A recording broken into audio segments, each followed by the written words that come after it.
Happy New Year! It's great to connect with you, and I'm excited to share something with you that will help you to move the needle for yourself in terms of achieving the goals that you're putting down for yourself. First of all, I just want to say, if you've looked at your list of the 2015 goals and you still had some that you hadn't achieved, here's maybe one reason why. And that's because if we don't change our beliefs, our behavior won't change. Our beliefs drive our behavior. So that's why so many people, the gyms are really, full on January 1st until about the 1st of February, and then there's plenty of parking in those gym parking lots, isn't there? Because so many people haven't changed things here. They just tried to change things externally, and that doesn't work long term, does it? So a lot of people will say to me, well, Joan, I've tried that, but I don't know how to change the beliefs about myself, because some of my beliefs are based on what my parents said about me or what they didn't say to me. Maybe you, as I was, had some neglect in your life and possibly some abuse. And that obviously contributes to what we believe about ourselves. But there's a lot of people who haven't been in that scenario, and they also struggle with their own confidence and their own courage.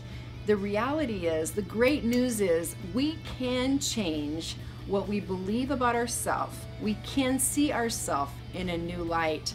I have a client who a few years ago, when she came to me for coaching, she was frustrated because she felt like she was coming up against a brick wall when she'd get to a certain point in her sales or just picking up the phone to call clients. She had everything she needed as far as education, experience. She was incredible at what she did, but she lacked confidence. So as we worked through some things, we found out that she actually had some past messages that she was still playing in her head about her own value, her own ability to contribute, her own significance. All of that was playing in here and affecting everything out here as far as her performance.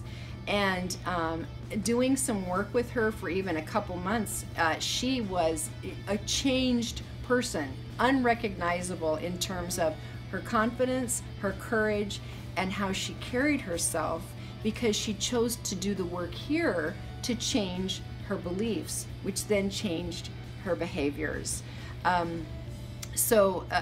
Recently we saw the movie Creed, which is the one that Sylvester Stallone and a young man named Michael B. Jordan star in. And there's a very specific scene in that movie that I just loved, and it's true about all of us.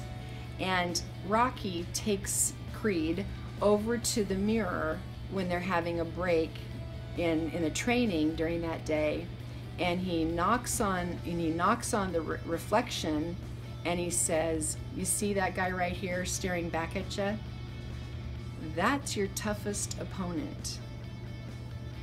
I believe that's true in the ring, and I believe that's true in life, he told him. That's true for all of us. When we look in the mirror, that's our toughest opponent, because right here in between our ears, that's what I call the land of the giants. That's where fear, insecurity,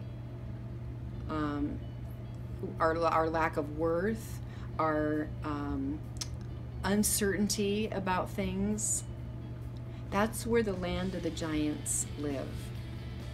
And they tend to not yell, they tend to whisper things that are old, false messages, that until we put things in place to refuse those messages, to slay those giants, if you will, they will keep playing the same darn thing, and we'll stay on that same darn merry-go-round and not get off of it. But I'm going to give tools this year. I have committed to making more videos and just getting some videos out to you and so many others who've requested them, to give some very practical, very specific tools to how you can change your beliefs, how you can reset your mindset for even greater success in 2016. So until next time, God bless.